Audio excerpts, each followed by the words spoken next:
Live from Las Vegas, it's theCUBE, covering Knowledge16, brought to you by ServiceNow. Here are your hosts, Dave Vellante and Jeff Frick.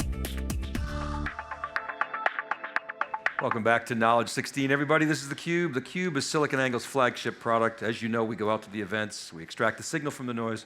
Pat Calhoun is here. He's the Senior Vice President of Products at ServiceNow. Pat, welcome. Thanks for coming on. Thank you. Yeah, it's great to be here. So you're part of the day 2 keynote up there with Dan and in his session. So how'd that feel? Big crowd yesterday. It was a great crowd. It was a great event.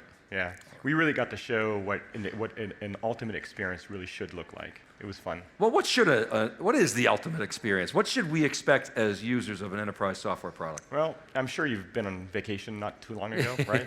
And imagine if a world where it used to do this actually, where you would actually go to a website to book your hotel, you go to a website to book your airplane, you go to a website to book, and it's everything. But now you can go to Travelocity or whatever, you can actually do everything in one-stop shop.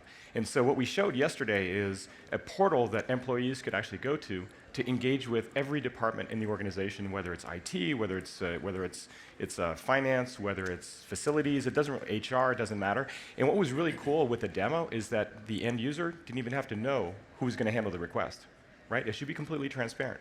The system should take care of all that. That to me is the ultimate, is nirvana for user experiences. And the only pesky emails are the ones coming from people outside the walls of the company, yeah, of course, yeah. Why is it that ServiceNow is able to seemingly do that much quicker and easier than other enterprise software companies? Well, I think that the space that we're in, every department within an organization basically has fulfillers, right? They get requests and they have to fulfill the requests. And that's basically what we do for a living. So the fact that we're in that space is the reason why we can solve that. A lot of the vendors, whether it's ERP or what have you, they're really going after one particular department. So they can help finance, or maybe somebody can actually help manufacturing. But we're prevalent, and and Frank actually talked about this last year. Really, how we're now service enabling the enterprise. So we started in IT. Now we're actually expanding beyond IT. So it's the fact that we're ubiquitous now within the enterprises that allows us to actually solve that problem. So what are you expecting? What are people telling you the business impact is of this sort of unification, if you will, of the experience? Oh, it's huge. In fact, yesterday I was talking to a bunch of CIOs. That we had a CIO event, and I was referring back to a customer of ours that it's a very simple problem that they had to solve, but from a business impact, it was huge. So they're in the furniture business, and basically rent-to-own furniture business. And the problem that they were trying to solve was that people in the stores were basically handwriting these requests for parts. And it was taking, in some cases, weeks to actually get those things back, and because they're handwritten, sometimes they would get it wrong, and they actually automated that. And they ended up getting 98% efficiency returns on it, and now they can actually get things done in days, right? Even less than a day, in hours. So, if you think about that, something as simple as that, being able to turn things around, it has a huge impact on the top line. So what is, of sports analogies, what inning are we in terms of being able to create that user experience across the enterprise? I'd say we're probably we're middle of the field right now. We've definitely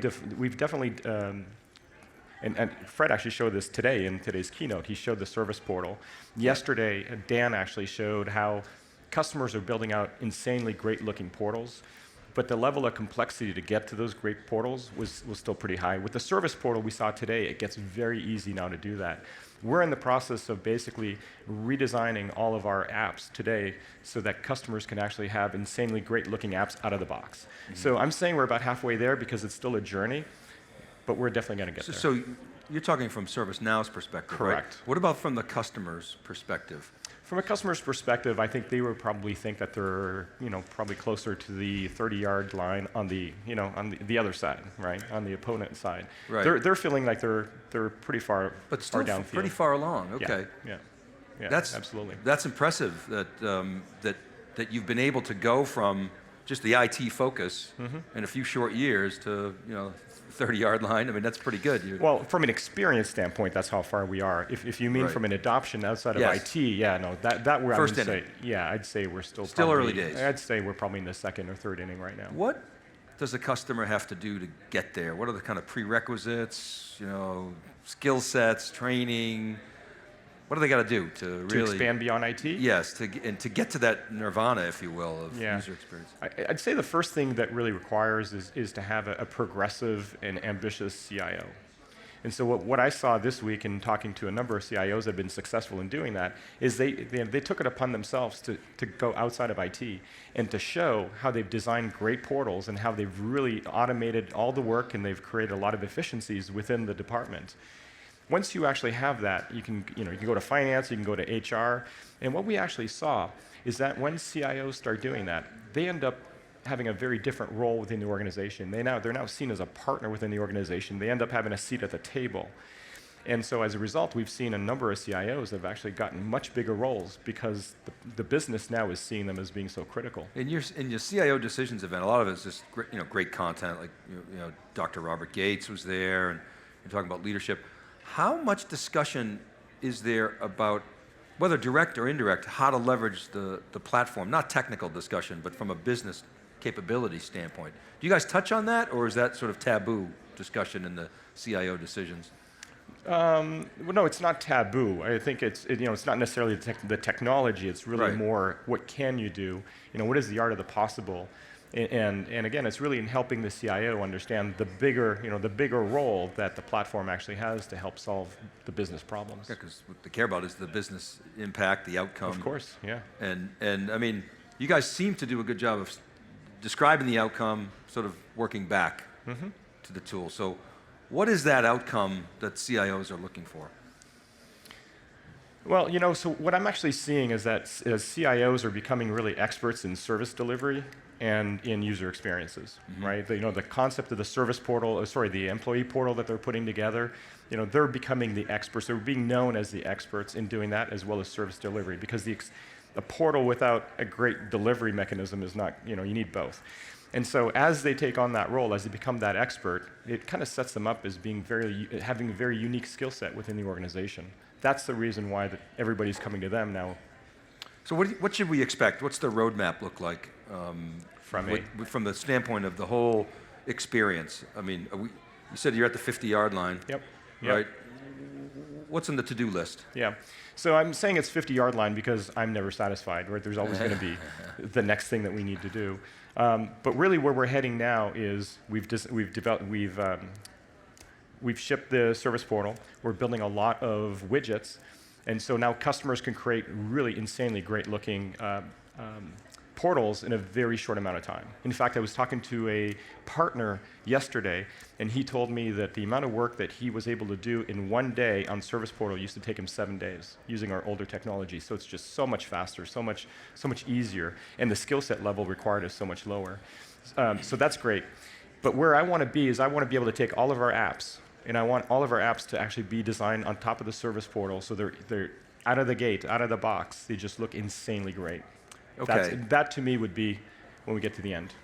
And again, for a customer to take advantage of that, do they have to upgrade to Helsinki, or what is the requirement for them? So Service Portal is in Helsinki. Okay. Yeah. So any customer that's starting now in Helsinki, they have access to the Service Portal. They can get started right away.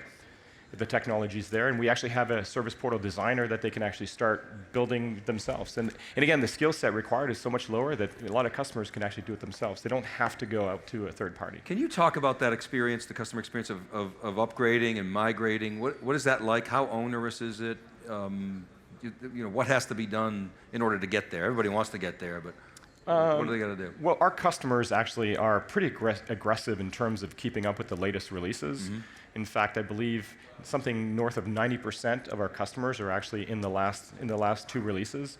So our customers are actually keeping up very, very close, very, very quickly. And we actually have an upgrade process that's actually fairly seamless as well. There's a portal they go to, they can schedule the upgrade, and they get to choose the time frame that they want to do the upgrade, because we recognize that this is actually something that they have to work within their time frames. Right. So that's self-selecting on their part. Exactly. And then you can accommodate pretty much anything, or maybe within some reasonable time frame. Exactly. And that's what Dan showed in his keynote, was the fact that we don't force anything upon the customer. We understand that they have timelines, they have windows of maintenance, that they can actually do this work. We'll work within whatever time frame they need.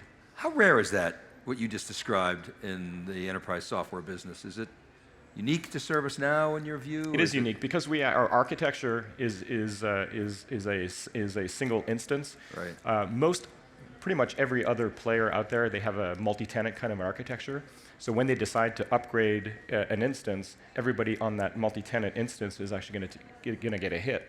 So you can't negotiate when the upgrade will happen, because then the vendor would have to negotiate with a whole bunch of different customers, and they'll never get to a date. So they're just going to pick, Sunday at 2 o'clock in the morning, and they're just going to do it, whether that's impactful to the customer or not. It just is what it is. And the impact might sometimes not be seen, but a lot of times it will be seen. It could be quite dramatic, right? Well, we are a global organization, so Saturday at 2 a.m. is actually is prime time somewhere. Business. Excellent.